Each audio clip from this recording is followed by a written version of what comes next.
감사합니다. 네, 고맙습니다. 당신이 있어서 감사합니다. 네. 원래 설교할 때 뭐부터 시작해야 되는지 막막해질 때 이렇게 옆 사람 인사시켜요. 지금 그래요. 네, 일부 예배 때는 별로 그런 거 못 느꼈는데 퀄리티가 떨어진다는 얘기가 아니라 숫자가 많으니까 이게 겁을 먹네. 이상할세. 난 안 그럴 줄 알았더니 저도 요번에 제가 작년까지 정십이에요. 이승훈 목사님이랑 저랑 부목사이긴 하지만 정십. 이게 과정을 모르시는 분들은 하여간 오래 했어요. 목사를 오래 하면 이 숫자가 붙어요. 이렇게 1, 2, 3, 4, 5, 6, 7, 8, 9, 10 한 다음에 딱 떨어져. 정십이 딱 지나가면 그냥 이제 정식 목사다. 그러니까 맞아. 완수 받은 지만 10년이 지났는데도 아직도 이렇게 보이면 그래요. 내 말 하는 것도 아니고 주님 말씀 드리는데도 이렇게 한단 말이죠. 아무쪼록 목사님이 일본 출장을 이제 안 가시기를 바라는 마음으로 기도하고, 오늘 이렇게 제가 쓴 것은 아시다시피 담임 목사님께서 일본 오사카 집회에 가셨어요. 그래서 수요일 날에 귀국하시게 되실 것입니다. 그래서 제가 썼습니다. 목사님 위해서 기도 많이 해주시고요. 그리고 오늘 말씀을 끝까지, 처음부터 끝까지 잘 같이 들음으로 말미암아 더욱더 고급한 주님의 신자로 살아가는 우리 모두가 되게 해달라고 그렇게 기도하는 마음으로 같이 말씀을 나누시기 바랍니다. 자, 오늘 사도행전 9장 1절부터 9절까지를 함께 읽었고, 그리고 제목은 이렇습니다. 같은 길을 다르게 가다. 시작. 네, 그러니까 당신도 살아라는 자서전을 쓴 일본 여인 오히라 마스요라는 사람이 있는데, 오히라 미스요, 현직 변호사예요. 40대 후반의 여인입니다. 이 여인은 실로 파란만장한 삶을 살아가게 되는데, 일본의 아마가사키라는 곳에서 이 여인이 태어납니다. 중학교 3학년 때 아주 심한 왕따, 그러니까 그들의 단어로 이지메라고 그러죠. 심한 집단 따돌림을 당하게 돼. 너무나 심해가지고 견디다 못해. 폭행도 당하고 사람 이하의 취급을 받고, 그리고 선생님한테 이름은 또 맞고 또 당하고, 풀숲에 들어갔어요. 견디다 못해. 그리고 칼로 배를 갈라. 죄송합니다. 칼로 배를 갈라 죽으려고. 피가 낭자한데 2명이 지나가다 그걸 봐요. 그리고 병원에 옮겨가지고 살게 되었습니다. 자살에 실패했습니다. 그렇지만 학교로 돌아갈 수는 없었습니다. 그만두었어요. 중학교 중퇴. 그리고 혼자 있는 거는 더 못 견디겠어요. 그래서 폭주족들과 어울리기 시작했습니다. 그리고 16살이 되었을 때에 야쿠자 두목하고 결혼을 하게 돼요. 야쿠자들 다 보니까 문신들이 그냥 새겨져 있어요. 나는 야쿠자 부인이다. 문신 새겨야지 하고서는 문신사에 가가지고 새겨주세요 라고 했는데, 부모의 동의서가 미성년자에게는 필요합니다라고 안 해주는 거예요. 그래서 오래간만에 부모의 집에 찾아갔어요. 왜요? 그 동의서 받아내려고. 야쿠자 부인으로 와 있습니다. 그리고 문신 동의서를 그 부모 앞에 탁 내밀고 써. 아버지 되는 사람이 얼마나 그 마음이 그랬겠습니까? 그렇죠? 멍하게 있는 그 아버지를 발길로 차. 그리고 말리는 어머니를 폭행을 해요. 그리고 그 문신 동의서를 받아와요. 그리고 등 전체에다가 야쿠자들과 똑같은 문신을 하였습니다. 그러나 그 결혼은 오래가지 못했습니다. 21살 되었을 때, 그러니까 6년 정도 결혼 생활을 한 끝에 결혼 생활은 끝났습니다. 이혼을 하게 되었습니다. 권태로워서 말이죠. 그리고 이혼한 후에 고급 클럽 호스티스로 이제 살아가게 됩니다. 그런데 그곳에서 아버지의 친구분을 만나게 되는 거예요. 외면하려고 했는데 너 아무개 아니냐라고 해서 만나게 되는데, 그분 이름이 오히라 히로사부로라는 사람이었습니다. 이 아버지의 이 친구분은 이 미스요에게 수차례 이제 그 간곡한 권유를 하게 됩니다. 이런 식으로 말이죠. 내 인생이 망가진 것은 모든 책임이다. 모두의 책임이다. 그러나 언제까지 네가 정신을 못 차리고 이렇게 살아가는 것은 너의 책임이다. 이에 그녀는 그런 삶을 청산하게 됩니다. 다행이죠. 그런데 학력이 중학교 중퇴라 취직이 안 되는 거예요. 공부해야지 되겠구나. 근데 공부가 안 되는 거예요. 놓은 지 오래됐고 이미 몸속에는 담배와 술로 쪄들어 있었기 때문에 하고 싶어도 되지 않았습니다. 하지만 새로운 삶을 위해서라면 각오해야지라고 하면서 이를 악물고 다시 공부를 했고, 1차 목표였던 공인중개사 시험에 합격을 했어요. 그래서 이렇게 살아가면 되겠구나라고 했는데 또 다른 도전이 생겼어요. 법무사 시험을 봤어요. 그리고 그것도 합격을 했어요. 그러니까 이 아버지 친구인 오이라 히로사부로 씨가 그녀를 설득해서 사법고시를 봐라. 일본의 사법고시가 얼마나 세겠습니까?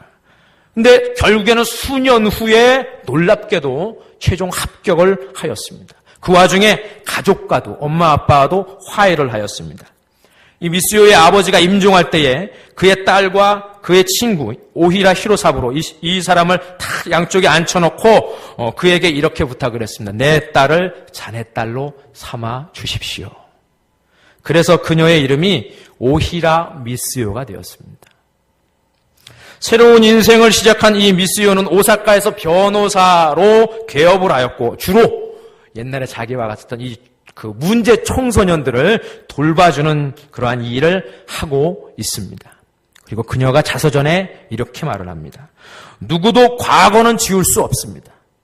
흉터는 남는 법이죠. 그러나 인생은 반드시 새로 시작할 수 있습니다. 포기해서는 안 됩니다. 한 번뿐인 인생 아닙니까? 라고 말이죠. 이 미쓰요에게는 몸의 문신이 흉이었습니다. 저주였습니다. 그러나 이제 그 문신은 그와 같은 청소년들에게 이런 인생도 이렇게 변할 수 있어 라고 하는 멋진 증표가 되었습니다. 똑같은 것이지만 완전히 다르게 표현이 됩니다. 왜냐하면 한 번뿐인 인생의 길에서 과거와는 완전히 다른 길을 그 여인이 걸어가고 있기 때문입니다. 한 문장으로 말하자면 이렇습니다. 같은 길을 다르게 가는 사람은 삶의 소중함을 아는 자이다 라고 말이죠. 여러분 이렇게만 딱 끝나면 설교 아니에요. 그냥 설교예요. 교회 안에서 하는 말씀 아닙니다. 이 안에 뭐가 들어가야 됩니까? 예수 그리스도가 들어가야 되죠. 그녀의 인생이 여러분 아무리 근사하게 변했다고 해도 삶의 소중함을 안다고 해도 하나님을 모른다면 코끝에서 숨이 멈추는 그 순간 그냥 끝이에요. 오직 예수 그리스도를 믿을 때에만 영생의 복을 누릴 줄 우리는 믿습니다. 우리는 오직 예수 그리스도 안에서 구별된 길을 살아가는 그리스도의 사람들이 되어야 할 줄 압니다. 그것이 어떻게 살아가는 것이냐라는 것을 오늘 함께 나누려고 하는 것이란 말이죠. 오늘 본문에 보면 같은 길을 다르게 걸어가게 된 인생의 한 사람 나옵니다. 바로 사울입니다. 나중에 바울이 되는 사람. 최초의 순교자인 스데반 집사님, 순교할 때에 가장 앞에서 군중등을 선동했던 사람이었습니다. 같이 돌을 던진 사람이었습니다. 스데반의 최후를 가장 가까이에서 본 사람이었고 그의 죽음을 당연시 여기는 사람이었고 예루살렘 공동체의 초대 기독교 교인들을 가장 악랄하게 괴롭혔던 사람이 바로 사울이었죠. 사도행전 8장 3절에 보면 이렇게 기록되어져 있어요. 사울이 교회를 잔멸할새 각 집에 들어가 남녀를 끌어다가 옥에 가두니라 라고 말이죠. 잔멸할새라는 말이 무슨 뜻이냐면 이 멧돼지가 포도원에 들어가서 마구 그걸 뒤집어 놔서 엉망진창으로 만들어 놓는 것을 잔멸하다라는 단어로 쓰이게 됩니다. 그 집에 들어가서 예수님 믿는다는 이유 하나만으로 그 집에 들어가서 그들을 다 못 살게 만들고 집을 완전히 망가뜨리고 그들을 감옥에 쳐넣어요. 앞으로의 인생을 살아갈 수 없도록. 그것이 바로 사울의 일과였어요. 그리고 본문 9장 1절에도 계속해서 이렇게 기록되어져 있죠. 사울이 주의 제자들에 대하여 여전히 위협과 살기가 등등하여 라고 나와 있습니다. 여전히 위협과 살기가 등등하여.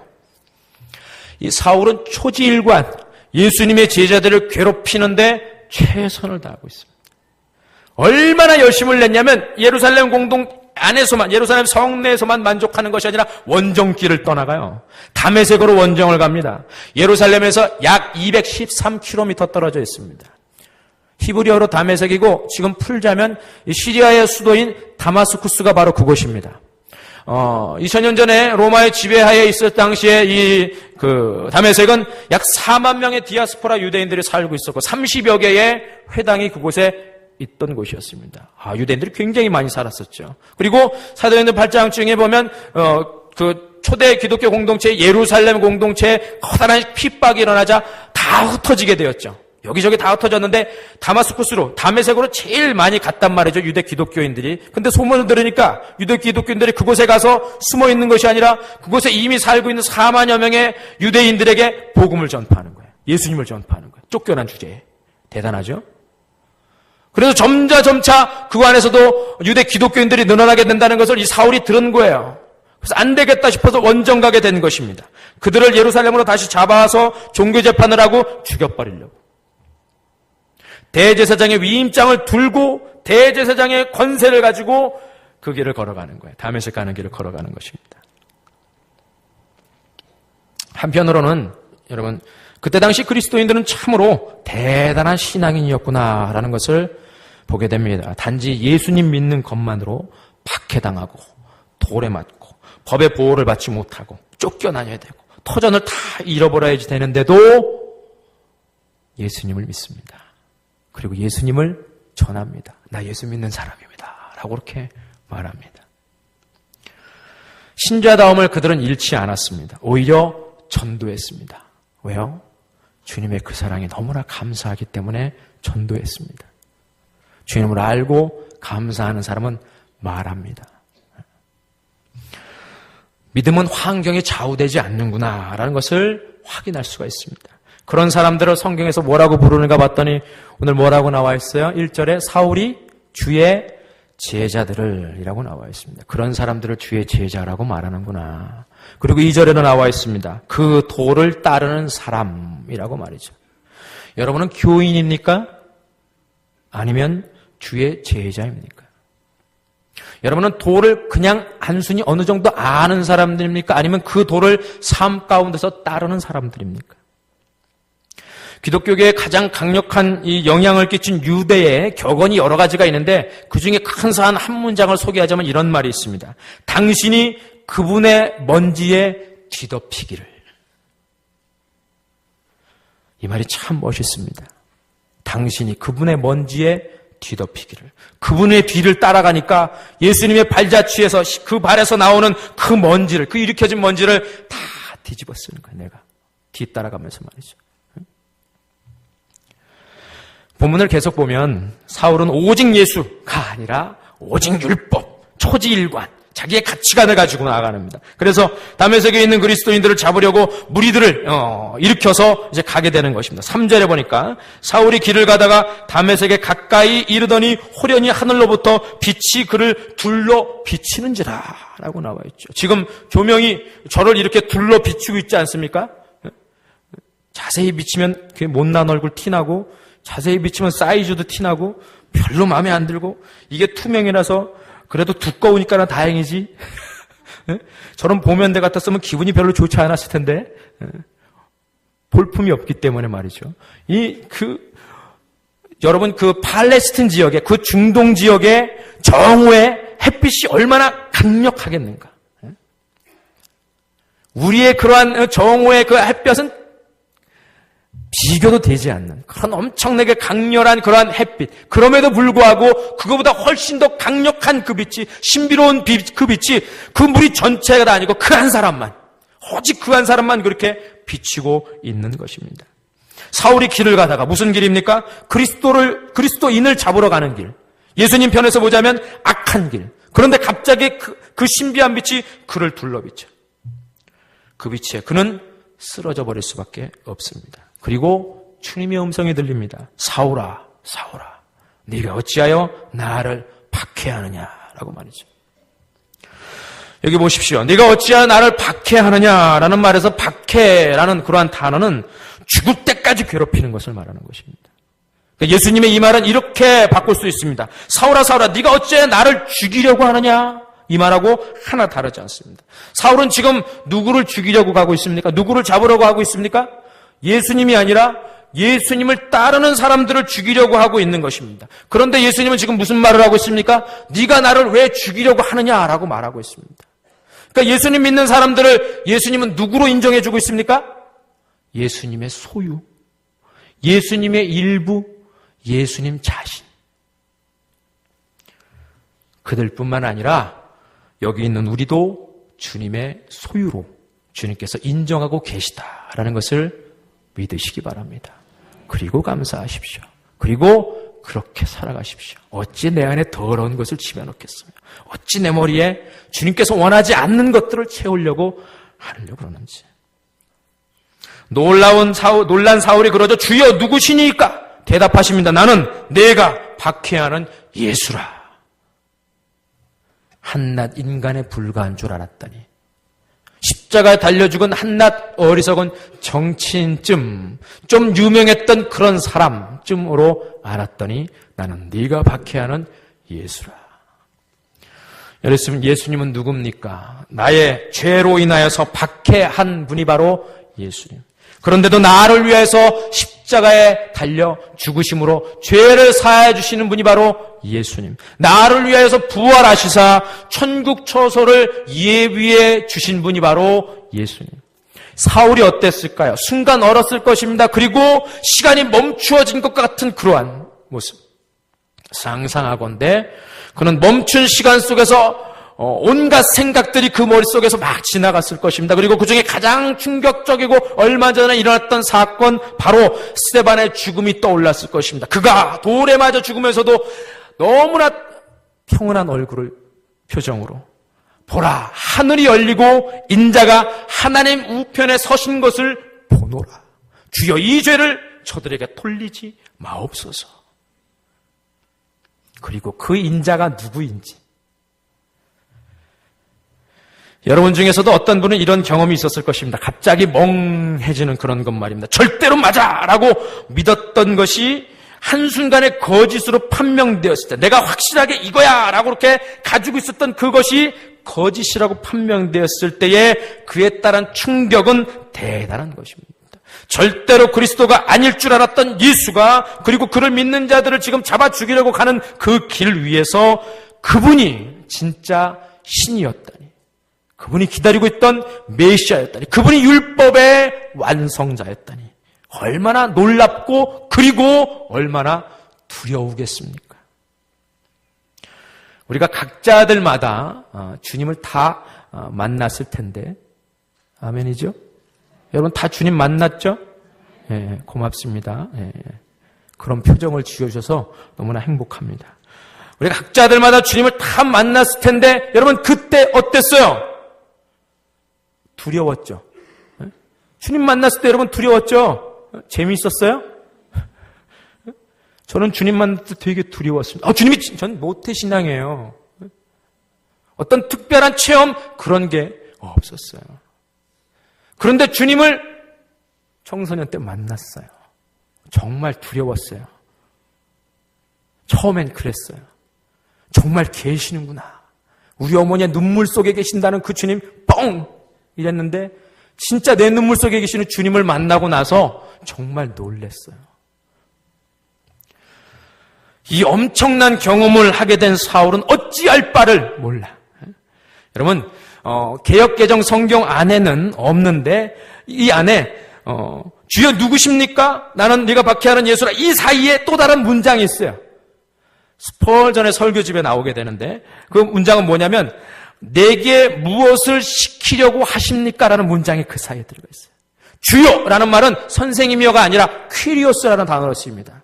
신에 대한 언급을 하고 있는 거예요. 신이시여, 당신은 누구십니까? 그리고 내게 무엇을 시키시려고 하십니까? 그때 예수님께서 나는 네가 박해하는 예수라. 그리고 너는 일어나 시내로 들어가라. 내가 행할 것을 내게 이르는 자가 있느니라 라고 말씀을 하시는 겁니다.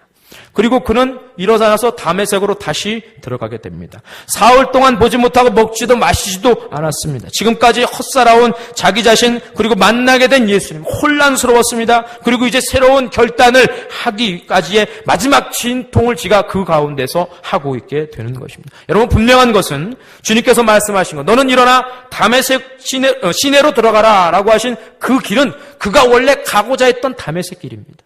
3절에 사울이 가는 길은 다메섹이에요. 그리고 6절에 주님께서 너는 일어나 가라 라고 하신 그 길도 다메섹. 길은 변하지 않았습니다. 그러나 완전히 다른 길입니다. 3절에 처음 가려고 했던 길은 사울의 길이었습니다. 그리고 6절에 길은 주님께서 명령하시는 길, 사명의 길, 신자의 길, 바울의 길이었습니다. 같은 길이지만 완전히 다르게 가게 됩니다. 이게 바로 사울의 일생이 되는 것이죠. 분명한 것은 오직 주님을 만난 자가 같은 길을 다르게 가게 된다라는 것입니다. 여러분 그렇습니까? 정말 그렇습니까? 오직 주님을 만난 자가 같은 길을 다르게 갑니까? 하나의 인생길이지만 다르게 걸어가고 계십니까? 만일 주일날에 교회에 온 사람들 중에 우리 얘기하는 거예요. 아직도 그 길 위에서 예수님 믿기 전의 삶의 모양과 똑같은 모습을 여전히 보이고 있다면 그를 진정 주님 만난 사람이라고 말해도 되는 겁니까? 성령 받아야 됩니다. 성령 받아야 됩니다. 말로 표현할 수 없는 것들. 여러분의 가정에 그리고 본인 자신이 그러한 마음이 있거들랑 속히 주님 전에 뛰어와서 무릎을 꿇고 기도하셔야 됩니다. 주님 도와주십시오. 흔들리고 있습니다. 다시 만나게 해주십시오. 창세기 11장 31절에 이렇게 기록되어져 있어요. 그 아브라함의 아버지 데라에 대한 이야기인데, 데라가 그 아들 아브람과 하란의 아들인 그의 손자 롯과 그의 며느리 아브라함의 아내 사라를 데리고 갈대아인의 우르를 떠나 가나안 땅으로 가고자 하더니, 데라가 가나안 땅으로 가고자 그 길을 갑니다. 창세기 12장 1절에 여호와께서 아브라함에게 이르시되 너는 너의 고향과 친척과 아버지의 집을 떠나 내가 네게 보여줄 땅으로 가라. 그 땅이 어디예요? 가나안 땅이죠. 아버지도 가나안 땅, 아들도 가나안 땅. 둘 다 가는 길은 똑같습니다. 그러나 길은 같지만 다릅니다. 데라는 그냥 살려고 갔고 아브라함은 사명으로 갔습니다. 데라는 그냥 그렇게 살다가 죽었고 아브라함은 믿음의 조상이 되었습니다. 그리고 우리가 믿음을 생각할 때마다 그의 자취가 다시 소생하게 됩니다. 그 얘기 중에 말이죠. 그 토끼하고 거북이 이야기가 있습니다. 그렇죠? 성경 얘기는 잘 몰라도 이 얘기는 다들 알고 있더라고요. 보니까 토끼가 빨라요, 거북이가 빨라요. 유치한 질문이니까 대답도 안 해주잖아요. 그렇죠? 알아서 대답할 테니까 걱정하지 마세요. 토끼가 빨라요, 거북이가 빨라요? 토끼가 빠르지 당연히. 근데 우화에 토끼하고 거북이 얘기하면 누가 이겨요? 거북이가 이기죠. 그러니까 이게 애들이 볼 때는 왜 거북이가 이기지? 토끼가 빠른데? 아빠, 토끼가 빨라? 거북이가 빨라? 토끼가 빨라. 근데 왜 거북이가 이겼어? 뭐라고 대답을 해줘야 되나? 죄송합니다. 토끼가 자빠져 자서 그렇다? 자빠져 자면 지는 인생에서 전 잠자는 거 되게 좋아하는데. 그럼 아빠는 왜 자? 이러면 큰일 나잖아요. 뭐라고 대답을 해줘야 되는데? 왜 그럴까요? 왜 토끼가 졌습니까? 토끼는 그 경주의 길 위에서 상대자인 거북이만을 봤기 때문에 졌습니다. 거북이는 어떻게 이겼습니까? 상대자인 토끼를 봤으면 좌절해서 안 해! 하고서 도망갔을 겁니다. 근데 거북이를 본 것이 아니라 정상을 바라봤습니다. 그래서 끝까지 완주하게 되었습니다. 결국 거북이가 이겼습니다. 환경이 중요한 것이 아니에요. 무엇을 바라보면서 나아가는가? 같은 길 위에 있지만 결국 갈라지는, 천국과 지옥으로 갈라지는 것이 무엇인가? 주님 보실 때 성공의 인생이고 실패의 인생으로 되는 것이 무엇인가? 주님 보실 때라고 분명히 얘기했어요. 무엇을 바라보고 있느냐? 여러분, 신앙도 그렇습니다. 아벨은 하나님을 보았고 가인은 아벨을 보았습니다. 그래서 아벨은 최초의 순교자가 되었고 가인은 최초의 살인자가 되었습니다. 사울 왕은 왕이었는데도 불구하고 다윗을 바라봤습니다. 상대자, 10몇 살밖에 되지 않는 그 아이를 바라봤습니다. 그래서 찌질한 인간이 되었습니다. 그러나 다윗은 하나님만을 바라보았습니다. 위대한 왕으로 쓰임받았습니다. 같은 길을 다르게 걸어가는 사람들이 있습니다. 세상을 보지 않고 오직 하나님만을 보고 가는 사람들이 있습니다. 결국 그러한 사람들이 기쁨을 누리게 될 것입니다. 주님께서 그렇게 작정하고 역사를 이끌어 가시기 때문입니다. 한 문장으로 말하자면 이거예요. 오직 주님께 시선을 고정한 자가 같은 길을 다르게 간다라는 것 말이죠. 사무엘하 6장에 보면 이 블레셋에 빼앗겼던 법궤가 거기서 내가 너와 만나고라고 하신 그 귀한 장소에 최고의 신물. 그 법궤가 이스라엘로 다시 돌아오게 됐어요. 그래서 기럇 여아림 아비나답 제사장의 집에 그게 있게 되었는데 다윗이 이제 그것을 이제 왕궁으로 모시려고 그 예루살렘 성전으로 모시려고 이제 했습니다. 근데 법궤를 모시게 될 때 법궤는 어깨에다 이제 메고 오는 거잖아요. 그렇죠? 양쪽에서 4명만 메고 오면 되는 거예요. 그런데 다윗이 직접 갖고 그리고 3만 명의 호위병을 거느렸습니다. 3만 명. 온갖 악기를 다 동원하였습니다. 그리고 온갖 최고의 행사를 이끌게 되었습니다. 근데 문제가 생겼어요. 하나님의 궤를 새 수레에 싣고 그리고 아비나답의 집에서 나오는데 나곤의 타작마당에서 소는 뛰는 동물이 아닌데 소가 뛰었어요. 팔짝 뛰어가지고 이 궤가 흔들렸습니다. 그리고 옆에 호위하고 가던 이 우사가 그걸 잡았어요. 보호하려는 차원에서. 근데 우사가 즉사했어요. 다들 놀랐어요. 만지면 죽는구나. 아무도 건드릴 수가 없었어요. 그리고 미드라시 전설에 의하면 그게 공중에 스스로 떠서 움직여서 가드 사람 오벳 에돔의 집에 가게 됩니다. 3달 동안 그곳에 있게 되죠. 성경에서는 가드 사람 오벳 에돔의 집에 그것이 3달 동안 빛이 되었다라고 그렇게 분명히 써 있습니다. 실패했단 말이에요. 문제가 뭡니까? 역대상 15장 13절에 전에는 너희가 매지 않아였으므로 우리 하나님 여호와께서 우리를 찢으셨으니 이는 우리가 규례대로 그에게 구하지 아니하였음이니라 라고 말이죠. 같은 그 길을 걸어가는데 찢어져요. 왜 찢어져요? 한 가지예요. 규례대로 하지 않았기 때문이란 말이에요. 어깨에 매지 않고 수레에 실었기 때문인 것입니다. 하나님은 분명히 매구가라고 했는데 내가 생각할 때는 멋진 수레에다가 올려놓으면 더 근사하잖아. 금수레에다 올려놓고 가면 사람들이 보고 고개를 숙일 거 아니겠는가? 그런데 그렇지 않습니다. 사람이 아무리 많아도 행진이 화려해도 수레가 아무리 멋져도 하나님의 원하지 않는 것은 꽝이에요. 꽝. 하나님의 원칙대로 해야지 맞는 것입니다. 다윗이 도전하죠. 6장 13절에 보니까 여호와를 궤를 맨 사람들이 6걸음을 가면 이제 궤를 매게 됐어요. 6걸음을 가매 다윗이 소와 살진 송아지로 제사를 드리고 6걸음 가고 제사 드리고 6걸음 가고 제사 드리고 이런 식으로 예루살렘에 갔다가는 날 세고 인내가 굉장히 필요하죠. 이런 근사한 예배자의 모습 말입니다. 그리고 14절에 다윗이 여호와 앞에서 힘을 다하여 춤을 추는데 그때 다윗이 배 에봇을 입었더라라고 나와 있는데 배 에봇은 이 대제사장이나 제사장들이 입는 특별한 옷이 아니라 일반인들이 절기 때에 입는 옷이 배 에봇입니다. 그런 왕입니다. 그러나 하나님 아버지 앞에 예배드리는 마음으로 행진하고 있기 때문에 왕의 신분을 가리키는 옷을 입지 않습니다. 하나님 앞에서는 계급이고 체면이고 다 내려놓는 것을 그가 몸소 보이고 있는 겸손한 자의 모습. 주님 앞에서는 저들이나 나나 똑같은 주의 백성 아닙니까? 뭘 예배드리는데 그냥 몇 줄 되어져 있는 이런 걸 뭐하라 입고 있는지 몰라요. 겸손하게 주님 앞에 하나님의 원칙대로 하면 되는 거 아니겠습니까? 뭘 예배를 드리는데 얼마나 머릿속에 든 게 많다고 그거 가지고서는 성경을 재고 앉아 있어요. 여러분이 하나님보다 똑똑합니까? 뭘 얼마나 이쁜 폼으로 앉아 있겠다고 말이죠. 말씀을 듣는데 다리를 꼬고 앉아 있어요. 얼마나 무례한 짓인지 여러분 아시지 않습니까? 다윗은 배 에봇을 입고 궤가 옮겨질 때마다 힘을 다하여서 춤을 춰. 춤은 못 출지언정. 나중에 아내 미갈이 그러죠. 옷 벗고 춤추는 광대가 따로 없군. 참, 그죠? 참 부부관계 좋다.